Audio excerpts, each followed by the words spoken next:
And it is absolutely vital that you do your homework before you buy a blower, whether it's a brand new snowblower or if you're looking at a pre-owned snowblower. If you don't get the model numbers of the motors and talk to somebody that's a professional, you could be wasting your money. We're going to start with our spun form fan housing here. And we got a 4-blade fan that is robotically welded. We use extremely tight tolerances on this so that our gaps are very, very small, which for you as the operator blowing snow, this is just more efficient. It's more effective. That's why we do it. Some fan housings, they'll actually weld them at the seams, and over time, if they go through a lot of gravel and stuff, they'll split at the seams. So it's just stronger having a one-piece spun form fan housing. It's a lot more expensive to do it that way as well.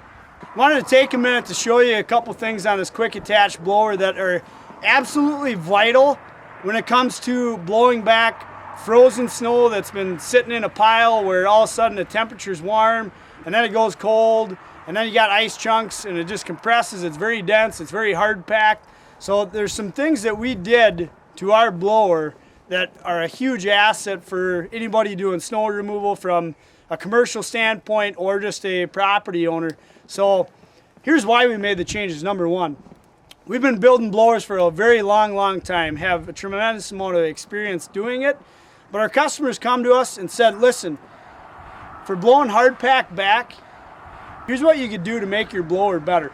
Go with a open front design, okay, so the hood is cut back, and then extend the auger out past the frame so that that's leading into the snow. So as you're driving into hard packed snow, it's very, very difficult to chew through it, number one. So our auger is making contact with frozen snow, ice, before the body is even getting to it. So the auger is chewing through it, so it's not acting like a dozer.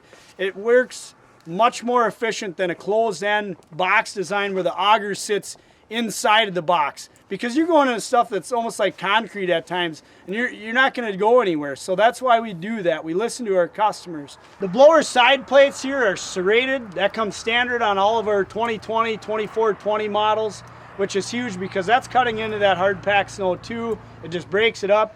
You're going to notice on our skid shoes here, they're on the back side of the blower, which is huge. It just keeps you from biting in too much if you don't want to. They're adjustable, so early in the season there's a lot of gravel. You can adjust these washers simply by taking this pin out. You can remove some washers, drop them down, move them up.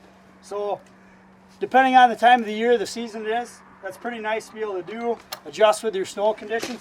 But the real point I want to make here is, if you're blowing snow commercially or you're a homeowner and you're ever blowing snow up against the curb, up against a building, this is 100% the reason why these skid shoes are behind here. They're not sitting out on the side of the blower so that they can get damaged, or the other thing is you just don't get clean of a cut. You can damage them, number one, but you're not going to get nearly clean of a cut if you're running parallel with a building or a curb. The skid shoes that you see here, these are a urethane option.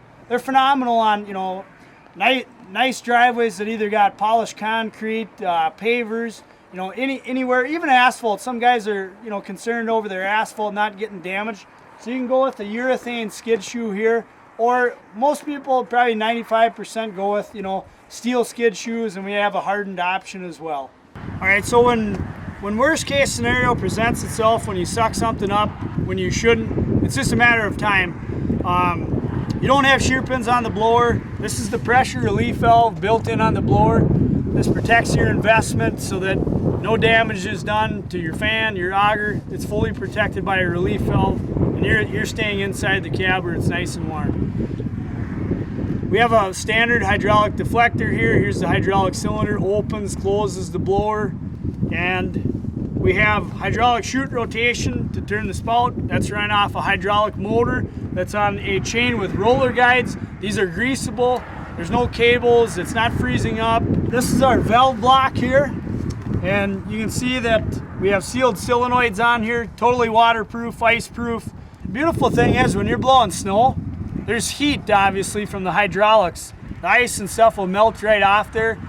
We don't go with a closed design for a couple reasons. The serviceability of this, everything is open, whether you want to change a hydraulic motor out, you got access to it. if you need to do any service at all, this is huge to be able to gain access.